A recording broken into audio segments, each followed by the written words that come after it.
Sadgurunath Maharaj Ki Jai, and welcome to Jagadambe Reads the Holy Books of India, ShrimadBhagavatam255. As you may remember, Krishna looked at his mother, and to him she looked tired. Her face was like a lotus touched with raindrops. Her hands had bangles on them which tinkled as she churned. Her hair was all coming loose, and the string of malati flowers she was wearing was trying to fall off. Her earrings tossed to and fro, and her silken dress was whirling, along with the movements of her hands and arms. Krishna went near her and playfully caught the churner as if to say, "That's enough.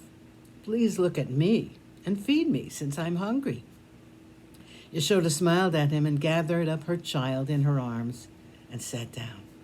Placing him on her lap, she began to feed him. While she was feeding, Yashoda smelt the milk overflowing in the vessel which she had placed on the fire. Placing the child on the ground, she rushed to the kitchen to save the milk. Krishna was very angry with her since she had not satisfied his hunger. With his throbbing lip caught between his teeth, Krishna took up the churner in his hand and hit the vessel filled with the curds. The pot broke, and he took a large helping of the butter which had been formed there. He then brought false tears to his eyes, and going out into the courtyard, concealed himself in a corner and went on eating the butter. Yashoda, after attending to the milk, came out with the idea of resuming the task of making butter. She saw the pot broken, the curds which were flowing all over the place. Krishna was not to be seen at all. She smiled to herself at his sweet mischief and began to look for him. He was sitting on the mortar, and he was eating butter. The monkeys around him were also being fed. Yashoda approached him from behind. She had a little stick in her hand. Krishna saw her when she had come very near, and seeing the stick in her hand, he tried to run away as though he were terribly afraid of her, frightened of the punishment in store for him. Yashoda was running after him to catch hold of him whom the yogis had not been able to realize, him whom they cannot touch even with their minds. Yashoda was trying to capture him, beat him up and tie him up to stop him from further mischief.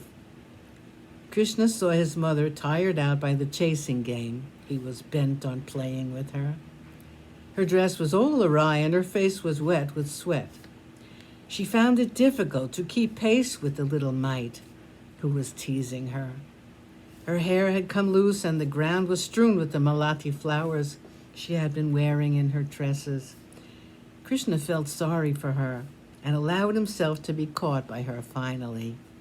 She held him tight in her left hand and went on scolding him. Krishna was crying, and his eyes filled with tears. He rubbed his eyes with his little fists, and all around his eyes the black collyrium had run, making his face more beautiful than before. He looked this way and that, not meeting his mother's eyes.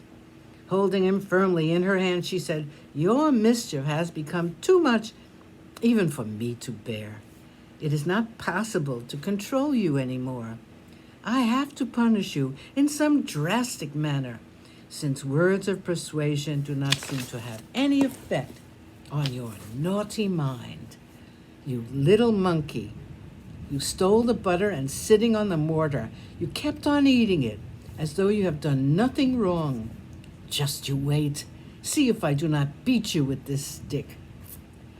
Krishna looked scared, and he clung to her as though in sheer fright.